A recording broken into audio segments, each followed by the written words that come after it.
Hello and welcome back. It is Tuesday, May the 25th. There's lots to talk about, so let's get started. Is Harry trying to get his military honors given back to him in a ruse to say he's helping the firm? There's more rumors swirling about Harry asking the Queen to fill in for the firm and then regain his military honors. Archewell staff leaves and new hires arrive. So let's jump into it because got a lot here to cover. All right, so let's move on. So we've got Prince Harry there. There is our disclaimer. All right, first of all, we'll start with Meghan Markle and Prince Harry's Archewell hire former Good Morning America producer to lead the global communications amid reports that royals are filming an at-home series. So this lady has a lot of experience, and it seems like that she may be coming in to help with the at-home or docuseries, as they're calling it, because she's got a lot of production experience. It says she was previously Vice President of Global Communications and Media Relations at Universal Filmed Entertainment Group and started her career as a producer for ABC's Good Morning America. The announcement comes amid claims Prince Harry and Meghan are filming an at-home docuseries already branded for a Keeping Up with the Kardashians style for Netflix, who have secured their pound of flesh now in return for that $100 million Max streaming deal. While there, she's handled the press for the film, interactive televisions, and theater divisions. At the company, she reportedly oversees the global marketing efforts for Archewell's three divisions: Archewell Productions, which has an exclusive deal with Netflix; Archewell Audio, which has an exclusive content pact with Spotify; and a nonprofit Archewell Foundation. So they have had, just like when they were at Kensington Palace, they had staff coming in. It was like a revolving door and staff leaving. And there has been no shortage of... it's okay, Mason. There's been no shortage of people coming and going since they've been in California. So I guess when all else fails, you turn to reality TV and you exploit your hidden children for money.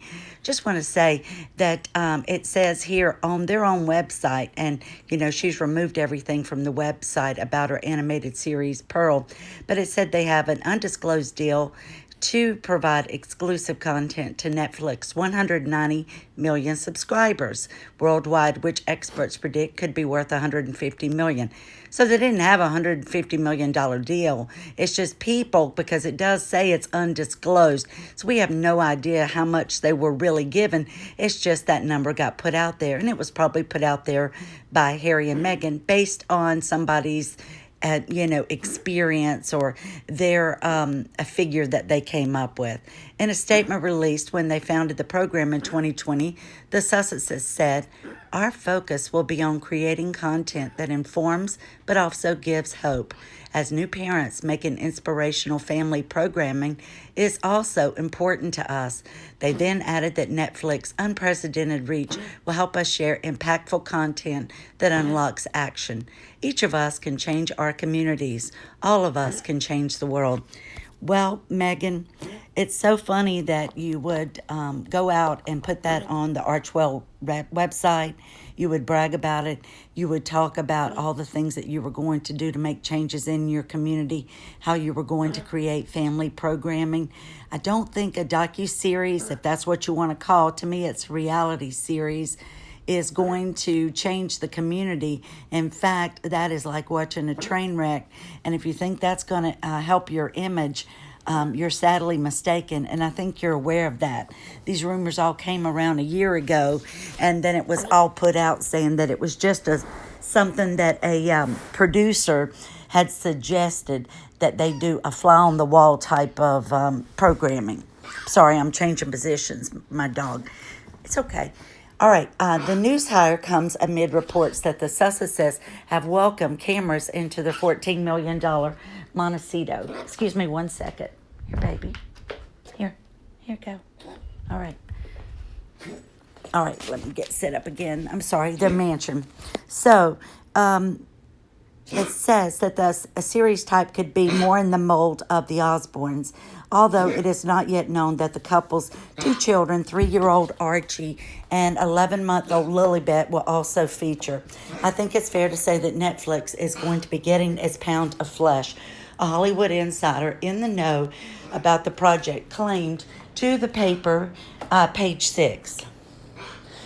Newsweek, Prince Harry and Meghan Markle aide reportedly leaves during PR shakeup. And this is by Jack Royston, who usually takes their side. Prince Harry and Meghan Markle's head of communication has left the Archewell Foundation after 19 months, according to the Sunday Times. So she's only there 19 months, and she was the one that had come over, and I think she had helped on some of the big campaigns. I know she'd worked for the New York City school system, but we'll get into that.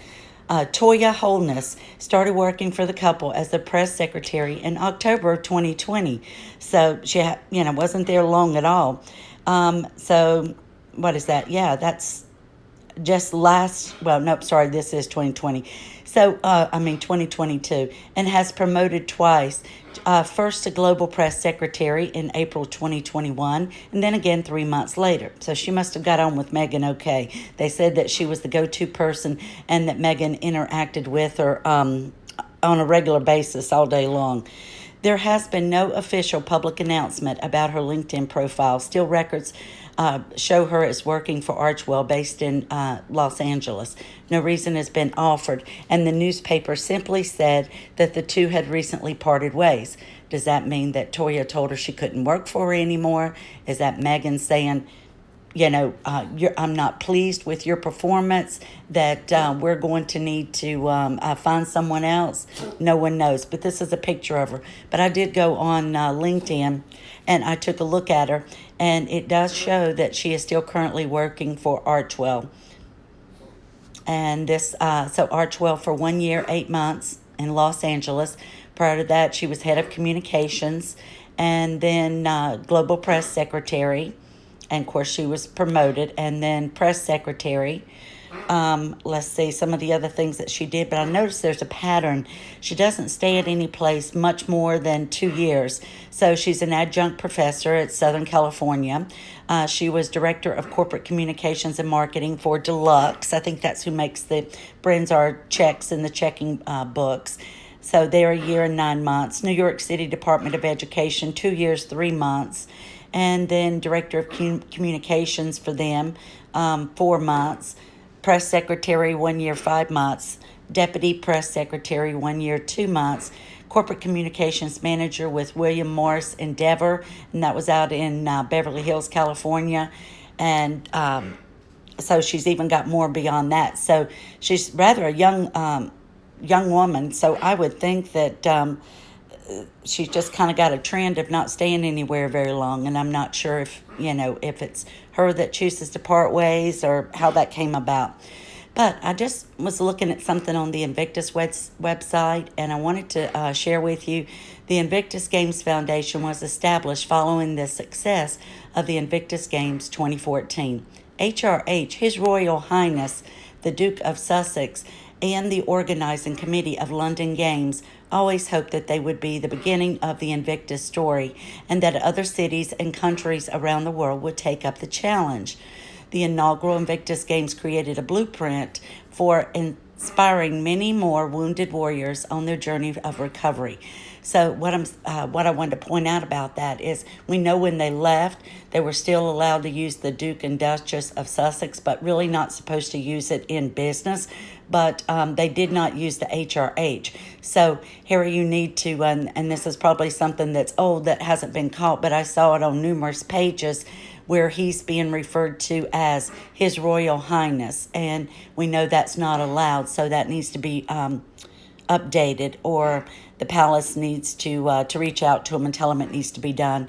But this is where it all started. It's the United States of America, the Warrior Games, multi-sport event for wounded, injured, or ill service personnel and veterans, organized by the United States Department of Defense. So what I wanted to talk about is I've heard so many times, and even Tina Brown and other people talked about how Harry created this and started this from the very beginning. Well, I'll have to say that, yes, he did get it going. He did found it and got it up and running, I'm sure with the help of many others. I'm not sure how much he participated, but let's get the facts straight, because I'm a little aggravated recently with some of our other friends that are outside of the United States talking about Americans not being familiar with our history. That bothers me, because I do a lot of research. I don't know everything, and I don't claim to, but before I make a video or before I talk about something, I do as much research as I can. Do I get things wrong? Absolutely I do. But I didn't get this wrong, so let's get into it. The Warrior Games have taken place annually since 2010. So hear that, 2010. It was created by, and I'm going to skip all of that, all of the people that were involved, and I'm going to go down to where it's underlined again in red. Britain's Prince Harry, at the time serving as a captain and helicopter pilot in the British Army, opened the 2013 Games, which inspired him to create the Invictus Games, which is an international counterpart to the Warrior Games and its national representations. So Invictus Game, Harry actually copied and went over to the Warrior Games because he opened the event one year and immediately went back and started his. So the Invictus Games, and let's see if it showed that on this right here. Give me just a second. Yeah. At the time serving as captain and helicopter pilot in the British Army. We still don't know that he actually was a helicopter pilot. I can find co-pilot and armor. Opened the 2013 Games. So he was invited over to open up the games that were in 2013. Excuse me just a second. Here you go, baby. That were in the United States. And that's when he learned about it. That's when he saw everything that was done over here for our wounded and injured veterans, whether it be mentally or physically. And then he goes right back, and the very next year, or the same year, he starts and comes up with the concept of the Invictus Game. It was copied per the blueprint of the Warrior Games in the United States. Now, Harry still deserves a lot of credit because he did get it up and running, and it's been successful. So I won't take that away from him, but just know who started it. The Invictus Games, and I'll say something else too. It seems like lately that because of the fact that Meghan Markle is actually an American, none of us can control that she came from America. She could have come from Australia. She could have come from England. She could have come from Canada, wherever. So please don't put it on us that she's an American and she's our problem. I think she's the world's problem, and I think she's still the monarchy's problem, which is connected to Harry and all. So it's kind of like you're putting us down and saying that we're just like her, that we have that we treat people or act the same way. That's not it at all. She is mentally has a lot of issues, in my own opinion. So just because she happens to have been born here and raised here, that has nothing to do with the rest of America. Thank you. I'm sorry, I had to go on a little rant. The Invictus Games is an international multi-sport event first held in 2014 for wounded, injured, and sick servicemen and women, both serving and veterans. The word Invictus means unconquered, chosen as an embodiment of the fighting spirit. So let's just go on. The Invictus Games, founded by Prince Harry. The inspiration, see it here? The inspiration came from his visit to the Warrior Games in the United States, where he was asked to open the events in 2013, where he witnessed the ability of the sport to help both psychologically and physically. He copied that idea. He was not inspired by it. Thank you. And here's the Warrior Games, and this year they take place later in August, the 19th through the 28th, at the Walt Disney World Sports Complex at ESPN Wide World of Sports. And it will be an event to watch. And it is just military veterans from the United States, where Harry's, I'll give him this, it's around the world, and he has made it probably, well, I won't say much larger because the United States is big. We probably still have more people participating, and ours is a much bigger Harry event than the one that you put on, even though it is worldwide because we're a very large country. So this was just a cartoon that I had found, and I can't read the artist's name. Peter Brooks, sorry. So he created this. I left the royal family because it was a cross between the Truman Show and living in a zoo. But, hey, look at me now. Hello Magazine says Prince Harry is all smiles as he hangs out with Rebel Wilson, and that's at the polo match. And we've all seen the pictures of Meghan, so I'm not going to go into that. But where I guess it was required that day that she finally had to wear a hat. It's funny how when she went on the first train tour with Her Majesty Queen Elizabeth, she couldn't follow protocol and wear a hat. But to go to a polo match where she could get filmed by Netflix and be pap shot, she was happy to put on a see-through large brim hat. Hello continues to say, not only did he play with his good friend and expert polo player Nacho Figueres, he also surprised fans by even stopping to chat with none other than actress Rebel Wilson. So what they had this was a charity match, and it raised quite a bit of money, and people were asking about the charities that were involved there, so I'll go over those. What's more, the competition was a charitable one in support of several Santa Barbara charities. There was no Archewell included that I could find anywhere, including Heal the Ocean, Com for Kids, and the county's local food bank. So, Com for Kids is a mission to prevent childhood trauma, hear children and families, and build resilient communities throughout the Santa Barbara County. So it's to help people that have suffered from abuse. Maybe they live in abusive households.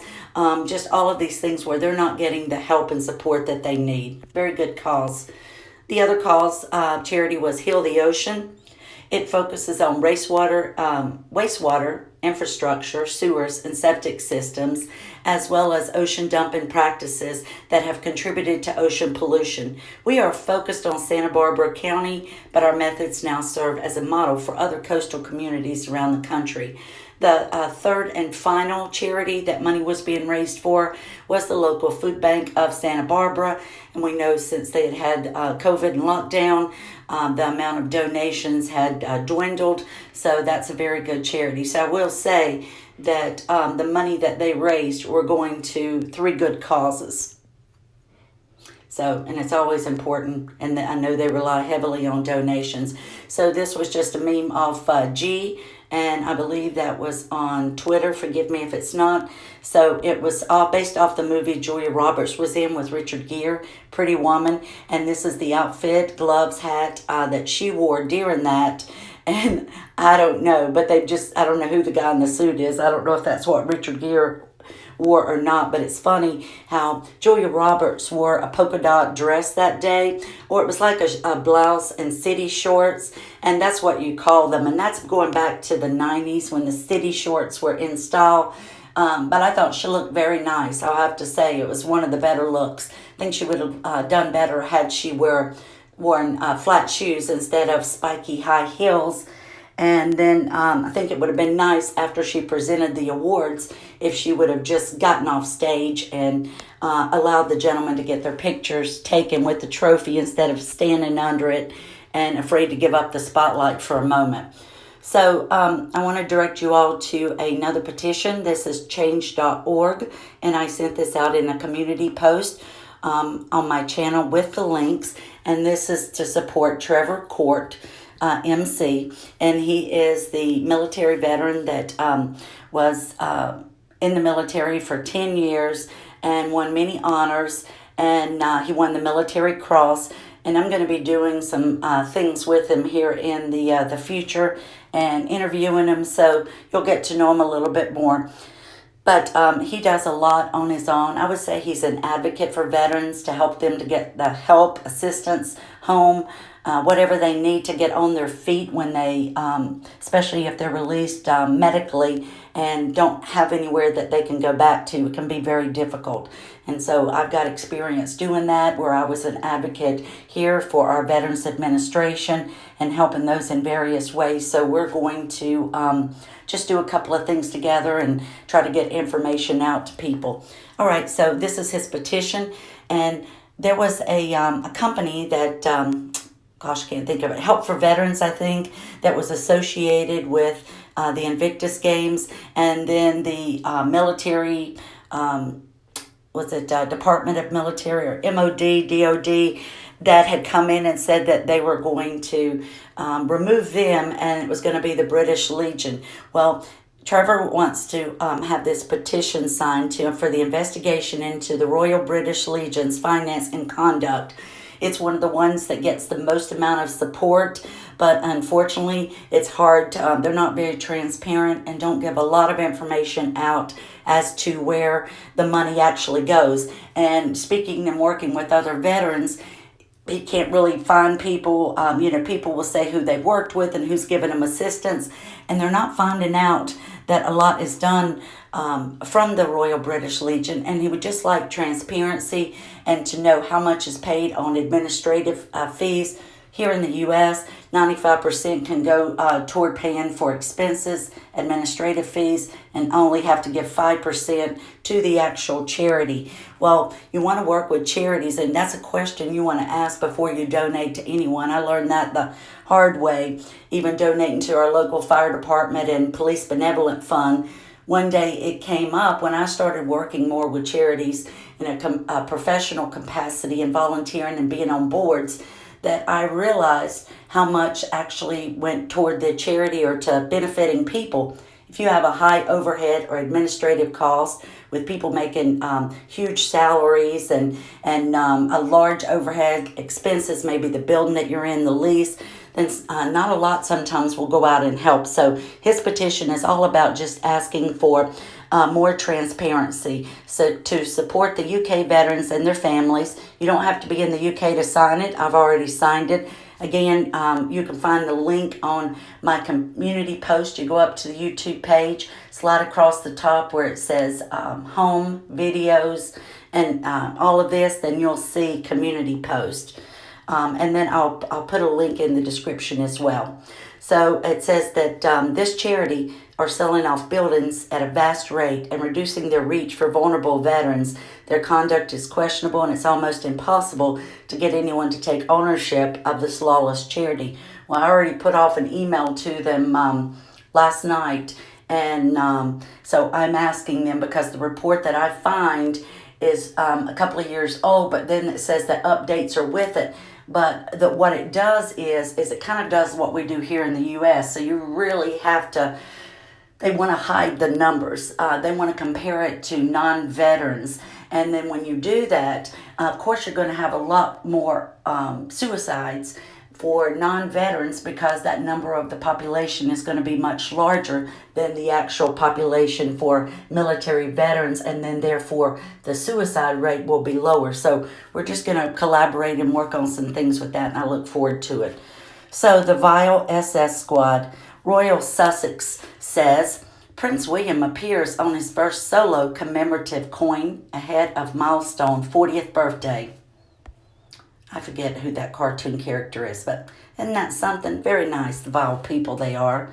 So Prince William appears on his first solo commemorative coin, and here is actually the image of it, and it's a $5 coin, and in the UK, and they did it, I think, from this picture or the same time, but a little bit different pose, but I thought it looked very nice. I know this is the first time he's appeared on a coin solo. He's appeared one other time, and that was with Duchess Catherine, and I believe it was for their engagement. The two of them appeared together, and that one was not a very good likeness at all. And so I don't know who did that, but this one is much better, and I think they captured his image remarkably. So when is Prince William turning 40? That'll be on June the 21st. And in the a zodiac sign, William is a Gemini. and Catherine's, I think, is January 5th. So the Queen looks so cheery and enjoyed her tour around the Chelsea Flower Show. She was pictured next to the president of the Horticultural Society, Keith Weed. I loved her in this beautiful, like, carnation pink coat, and she has a floral dress on underneath, and I thought she just looked so lovely and vibrant, and she has good color, and she just looks happy and in wonderful spirits. And I think it was a surprise for her to go out. She was in her new little customized golf cart buggy, but I think it's wonderful. And you can see all the smiling faces of the people around that I think they were just overjoyed that she showed up like that last minute. God bless you, Her Majesty. The Queen arrived at the show in a luxury buggy and a royal preview ahead of tomorrow's official opening. At the palace has confirmed that a last-minute decision that she was able to go. Look at that. I know there's been days to where she did not look her best and look like she may be in pain, but I'm glad she's resting up and just taking it day by day and doing what she's able to do. And that's another picture of it. You can see her that she's seated in the buggy, and everyone just loved it. And I think it was a great event. I think it's the distance in walking that she's having the mobility issues with. And if you've got lasting effects from the virus that she had a while back, some people have felt that for up to a year, to be able to get their lung strength back without being winded in just walking from their door to the mailbox or just walking through a grocery store. So this was one of those events that she could go in her buggy, and I think it's terrific. Absolutely beautiful. Now we'll move on. I put out a quick 3-minute video today in a community post that Meghan Markle's father, Thomas Markle, has suffered a major stroke and is receiving emergency treatment in an American hospital. So I've got just a little bit more. And this is from Rebecca Cohen and Lauren Edmonds. And they work for Yahoo, but so does Omid Scobie now. But I noticed he's not writing these articles, and I thought he was the executive royal reporter. What happened, Scobie? All right, so it says, Thomas Markle's representative confirmed to The Insider that he was hospitalized on Monday, so yesterday. Thomas, age 77, had a stroke and could not speak when he arrived at the emergency room. I don't know if it says it on here, but Samantha had contacted her father that she checks in with him daily, and she noticed toward the end of the conversation his speech was trailing off a little bit. So she had emergency contact numbers for his local neighbors or friends. She was able to contact them, get them go over and check on him and call for paramedics. So it was very lucky that he was on the phone with her. Meghan Markle's dad hospitalized Monday. He had previously had 2 heart attacks before Meghan's 2018 wedding. Thomas Markle, 77, has been taken in an ambulance from Tijuana, Mexico, which he lives in Rosarito, Mexico, to Chula Vista in the state of California. So they took him just over the border, and I think that's good. He could probably get better medical care being in an American hospital versus being in a Mexican hospital in Mexico, because they'll have more high-tech equipment. They'll be able to do more monitoring, and I just think the facilities will offer more. Also, the doctors and cardiologists and specialists. So it says that, let's see, he arrived there at 9:30 p.m. Monday, his rep said. So it was late Monday night, and I think, yes. So he must have went to Tijuana first and then been taken over. Admitted to the hospital after sharing with paramedics that he feared he was having a stroke. Thomas could not speak when he arrived at the emergency room and had to write down his symptoms, according to his representative. The representative told Insider Thomas' condition is currently unknown, and he is not having visitors at this time. So I know that you'll join me, and we'll all be sending positive vibes and healing prayers to Mr. Markle. No matter how we feel about the things that he's said or hasn't said about his daughter. Again, he is her father. He's a human being. He's a man that has went through a lot and has been tormented by his actions of his own daughter and not being able to see those grandkids. Now we just have to pray that Meghan will do the right thing and step up. This could create all kinds of scenarios. Or if they're working together, then it could be that this is Meghan's out for not having to go to the Jubilee, since she's not getting all the, the quality, getting to participate in everything that she normally would if she was a working royal. So who knows? Maybe this is a publicity thing where she's going to go down and visit him and take him to see his grandchildren and try to reconstruct her image and then fly off to England. I have no idea. I don't know if they're working in cahoots together, but he has this medical issue, and it could have been brought on by stress of thinking about going to the trip that GB News was sponsoring, that he was going to go over and do interviews there, and that he was hoping to see his daughter when he arrived. I have no idea. I know that we're all thinking a lot of things, but right now we're just thinking about healing vibes and a positive message for Mr. Markle, that he gets through this, because he has lost his ability for speech. That usually means that there's paralysis. A lot of times that paralysis will go on one side of the body, one side of the face, the arm, the leg, and go all the way down. Sometimes the paralysis will actually go to the opposite side and do that. So there's all kinds of things that can happen. So if he doesn't have the ability to speak, there's a very good chance that he's going to go through a long rehabilitation process and be in a rehab facility, depending on how severe the paralysis is that will be determined what's going to be needed afterwards. So hopefully Samantha will be able to get to Dan Wooten, or the hospital representative will be able to convey that to someone in the media.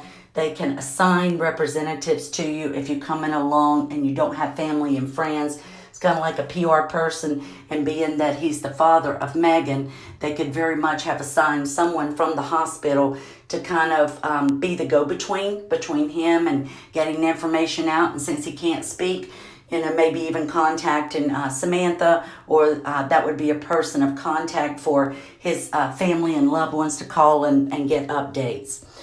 So this was what the cover story was supposed to be about.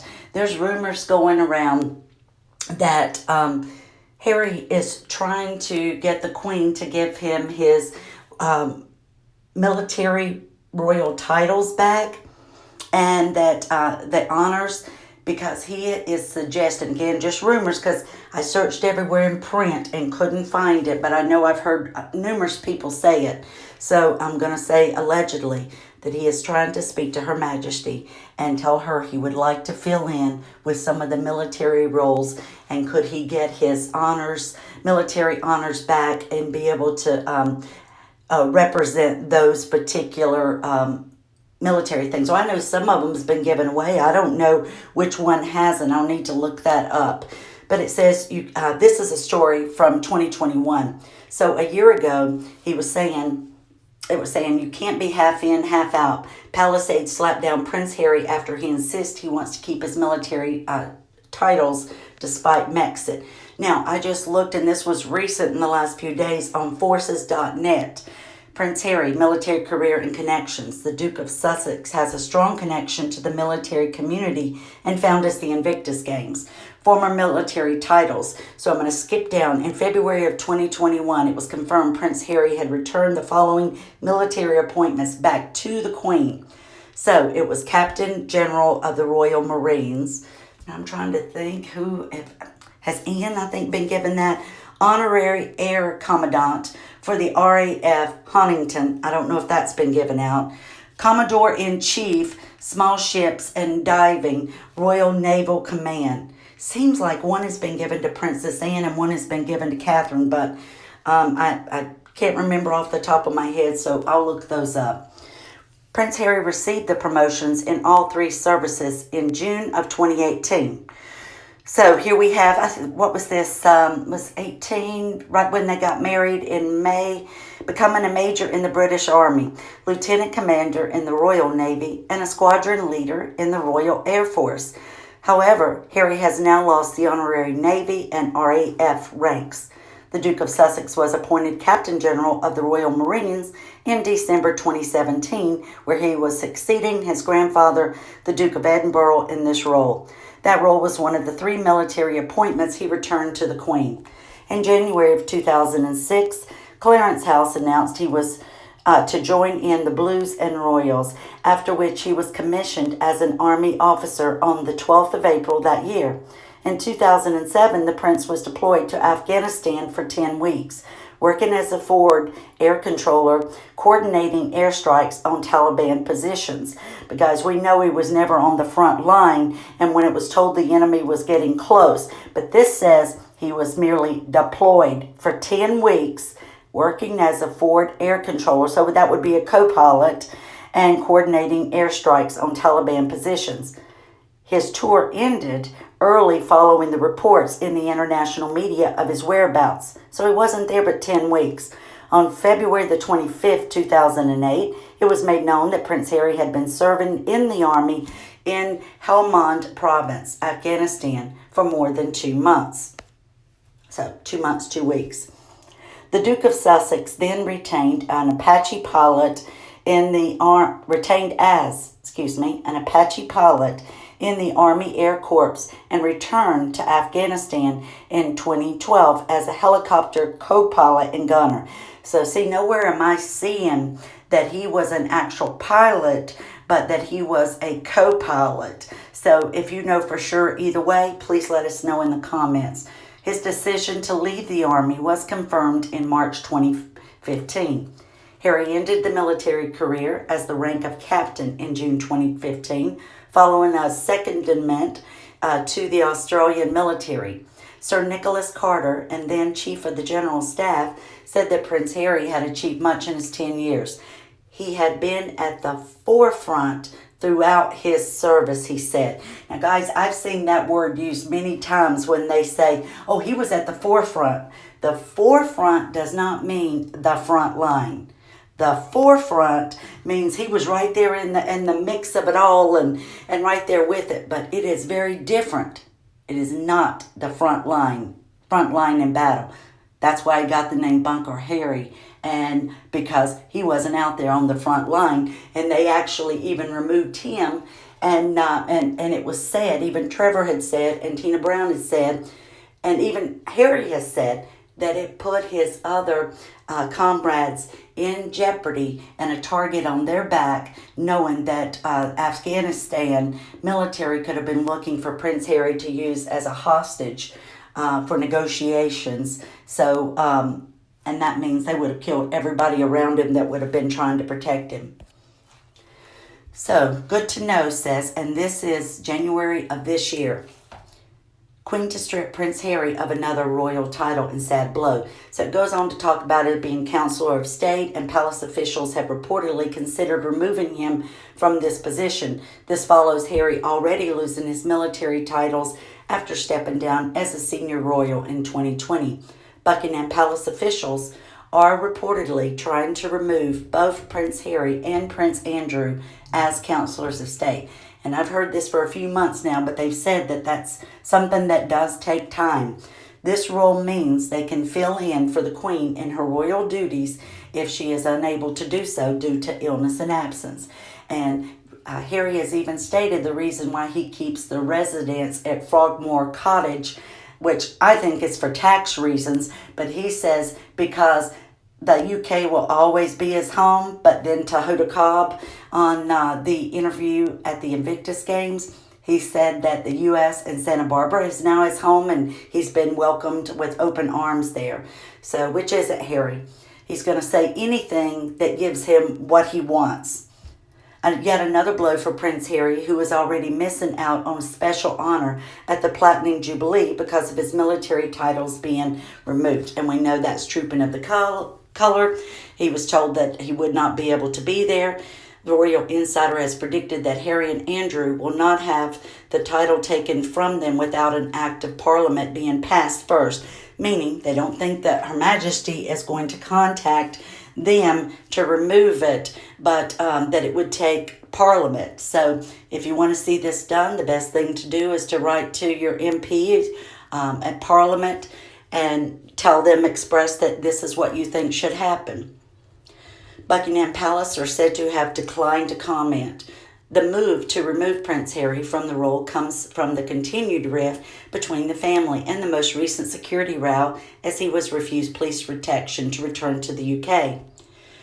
So the Daily Mail says, and this is Rebecca English on January, Jubilee medals for Harry and Andrew, and even Meghan. All royals will receive a gong to mark Queen's 75 years on the throne, even non-working ones stripped of their HRH titles.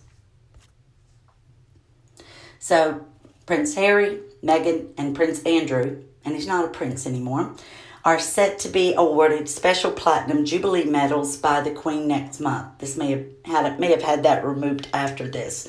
The commemorative medals are also being presented to frontline staff at the police, fire, and emergency services who have completed 5 years of service as a token of thanks. Members of all royal household with 1 year of qualifying service will receive the medals, and it's said that the Queen pays for that out of her pocket.